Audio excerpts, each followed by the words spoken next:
Hello everyone, my name is Richard Gordon and I'd like to speak to you today or persuade some of my fellow UMES community members on what they can do to help with some problems the university is facing today.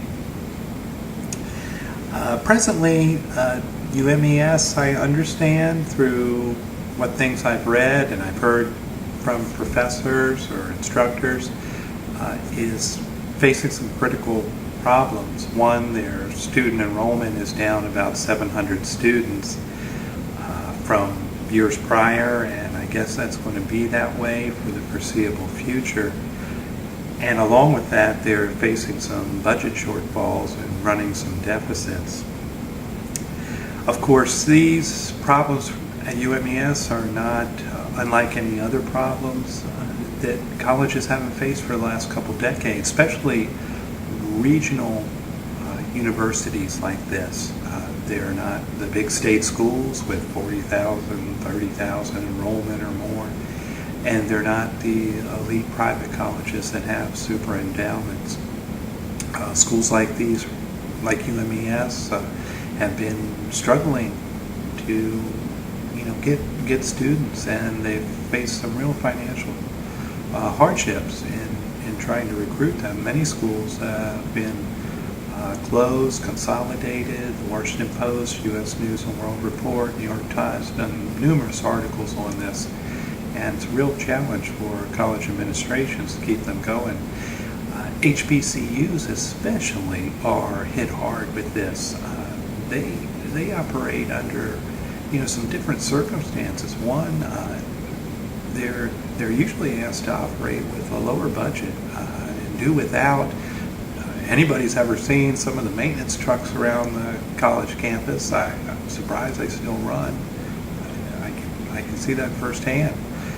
The mission of these schools are so different from any other schools, and that is that the mission of the HBCUs many times is to educate the first generation of college students in any family.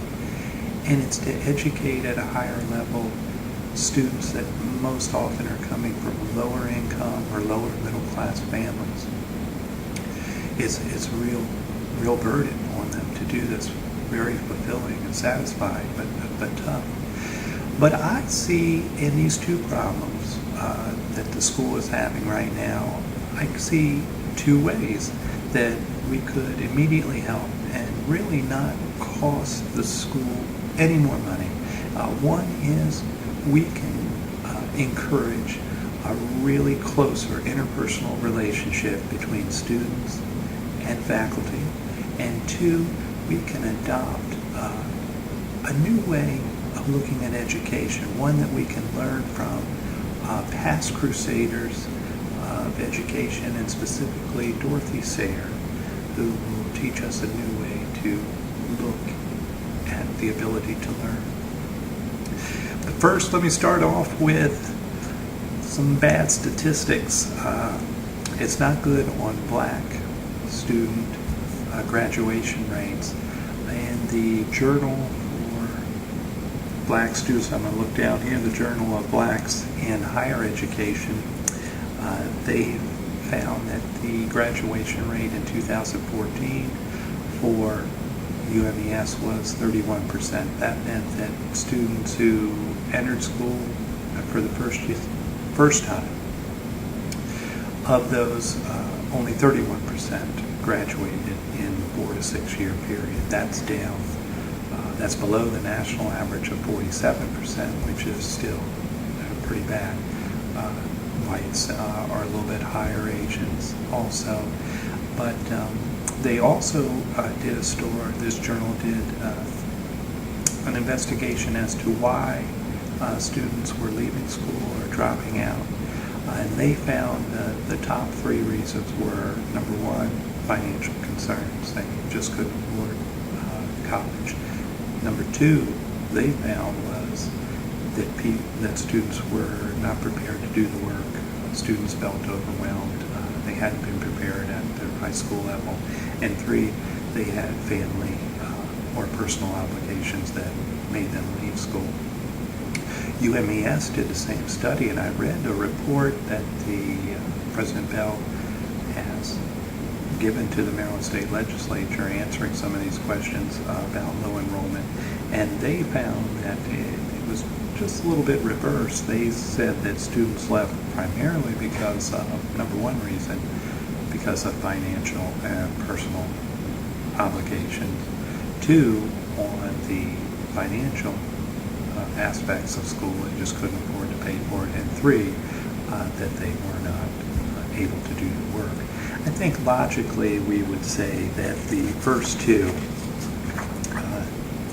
both financial and personal, can kind of go hand in hand. We're talking about students who are coming from lower income families and students who don't have means to pay for it. They've got to get the support to find grants, loans, things like that. It's very tough for them. The other statistic that I wanted to share with you comes from the Schott Foundation, and this was on high school graduation rates for black students. This is where HBCUs get to primarily get their students, and these are even worse. Even though we've heard so much good news about graduation rates going up and stuff, the Schott Foundation found in 2012, this is the last time they did a complete analysis, that a city like New York had only 28% graduation rate for black students who entered in 9th grade. Philadelphia had 26. I'm going to look at my notes here. Baltimore, surprisingly, was up at 38. Washington at 40. Norfolk was down at 31. And a city like Detroit, you can only imagine why they have the troubles they're having. They only graduated 20% of the black students who entered 9th grade. It's just heartbreaking, really. It's terrible. So there's a real problem with education right now and reaching these students, and what are we to do about it? For so long, so many who have tackled this question have always been part of the education establishment. But I'd ask us to let maybe a layman like myself or someone else in the past to give us some suggestions. And when I was researching, I found this lady named Dorothy Sayers. She was an Oxford-educated woman, so she was a writer also. She's a very intelligent lady, but she was not part of the education establishment, other than the fact that she pointed out I was educated. So that does give her some first-hand knowledge. She gave a speech in 1947 at her alma mater talking about education, and way back then she said, and this was just of course after World War II, she asked the question, have you noticed in your day-to-day lives, whether it's reading the newspaper, listening to the radio, watching our politicians, watching your community leaders and civic responsibilities, have you noticed a real lack of ability to present your thoughts, your ideas, a lack of ability to listen and to consider others' ideas? She thought that really society in this way had really taken a step back, that she didn't think that these people were as educated and as intelligent as they had been in perhaps when you got a medieval education. Back then they were boasting the literacy rates of people and things in 1947, and there was real encouragement for that. Just as today we're boasting our graduation rates are up high, but how many students are we graduating with real intelligence, real ability to be good citizens in our country? And one of the arguments that she made in her speech to her fellow alumni there was that there needed to be a movement in education to go from teaching subjects to teaching the ability to learn. She thought that